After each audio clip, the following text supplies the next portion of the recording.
yourself in a good book. The Board Gosh Energy Book Club. Now, when most people think of someone going through a midlife crisis, they flash to a new sports car or changing their partner for a younger model, not playing rugby for Division 2B side Sea Point. But that's exactly what the character of Ross O'Carroll Kelly does in his new book.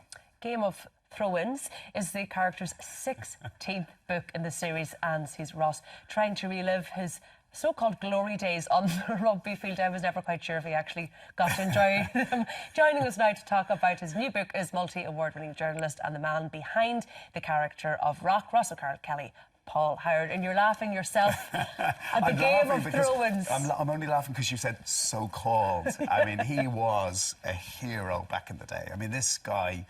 He was Brian O'Driscoll before there was a Brian O'Driscoll. You know, he should have been the greatest player ever to play for Ireland. But he didn't, because women and nightclubs got in the way. Is that really his greatest? Yeah, women and nightclubs downfall? And, you know, happy hour in Club 92 was a big factor in his career. And, you know, and then Warren Gatland, he told Warren Gatland a few home truths one night in the Berkeley Court Hotel with a few drinks on him, and it all fell apart from there. But this book, in Game of Throw-ins, I've always wanted to put him back on the rugby field, you know, and to see... I mean, he's always haunted by this idea that he could have been the greatest player who ever played for Ireland. And, like I said, it all fell apart for him.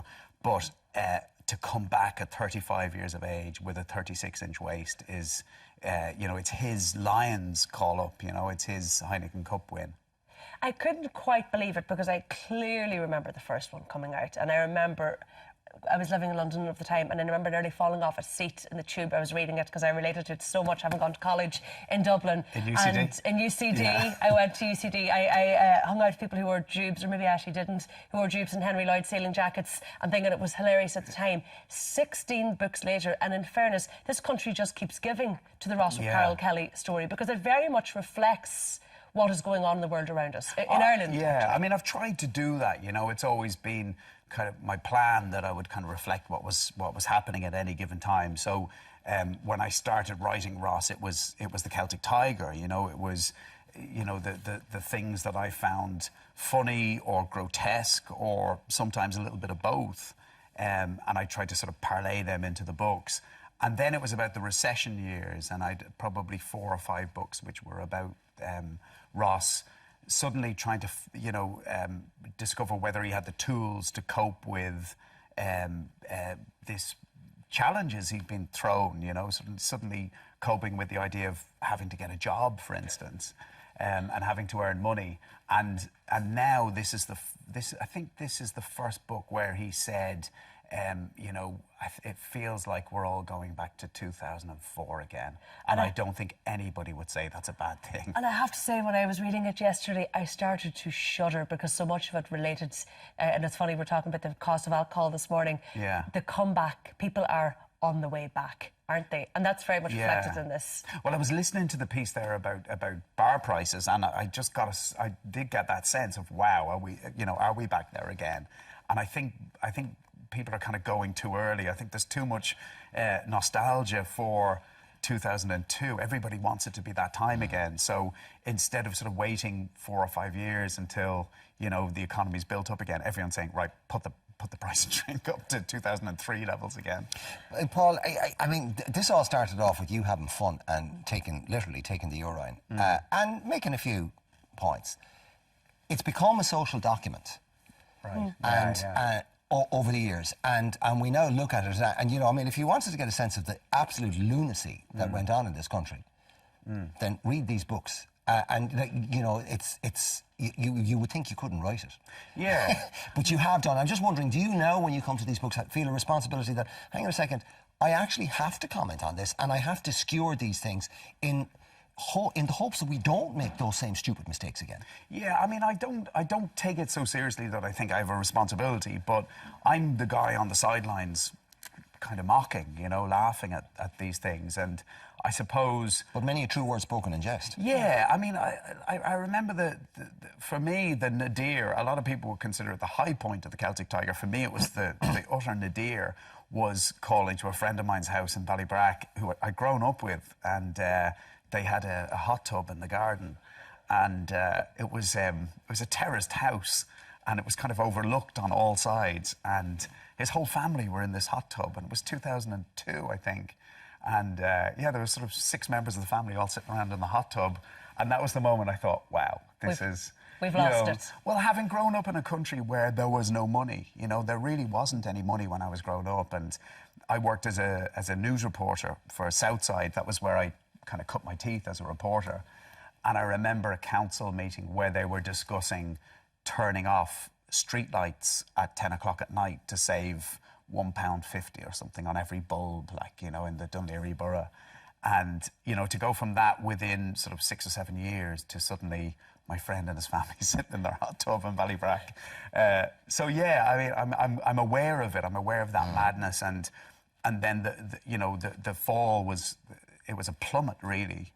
And now it's coming back again. I mean, I don't feel kind of tied to the idea that I have to reflect this, but it's fun, It is, for me, it's fun looking at this, thinking, wow, You obviously write a lot in this book about parenthood because Ross has now 5 children, including triplets. 5 children that he knows of. But you never do know with Ross, in fairness, and Ross doesn't know himself. He's had many liaisons, And did you find writing this whole idea, writing with children, writing about children, easy, or do you generally find that quite dull? Well, I find it I mean, I don't have children, so it's all research for me. I'm coming from this from outside.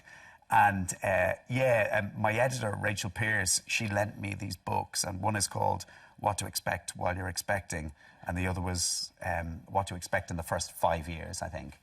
So for the last 4 or 5 years, those books have been on my desk because all of Ross's contemporaries are having children, and I'm learning about it in a very kind of academic kind of way.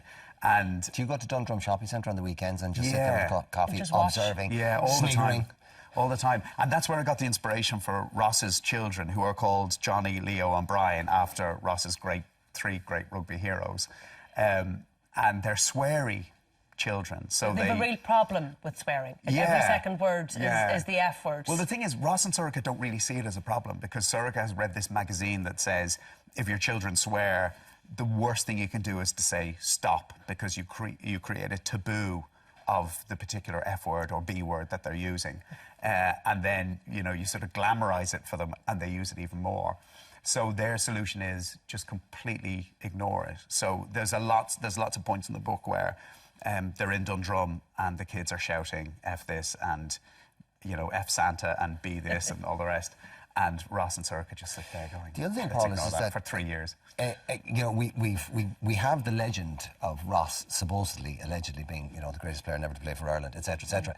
Now he's putting it to the test in Division 2B with a bunch of fellas who are 20 years younger than him, or 15 years younger than him at least.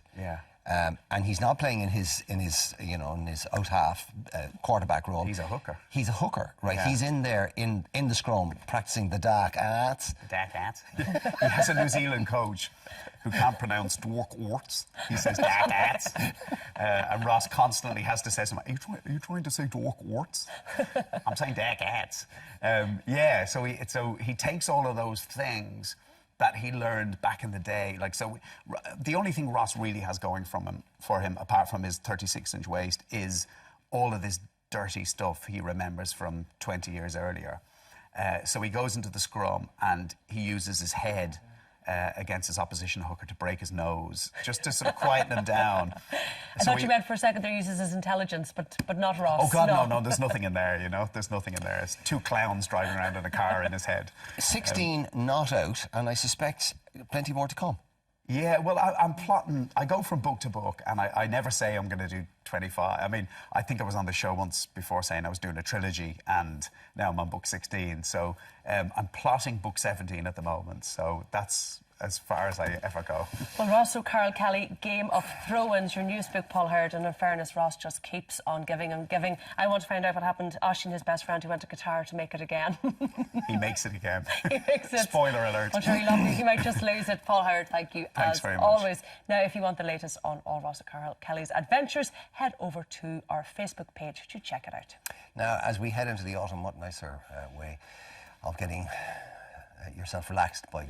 You get comfy, you get a good book, and you settle down So a good book and comfy. That's a book and a blanket. Anyway, how would you fancy winning a €100 book token and a gorgeous blanket to snuggle up in? Sorry, posh blanket, rug.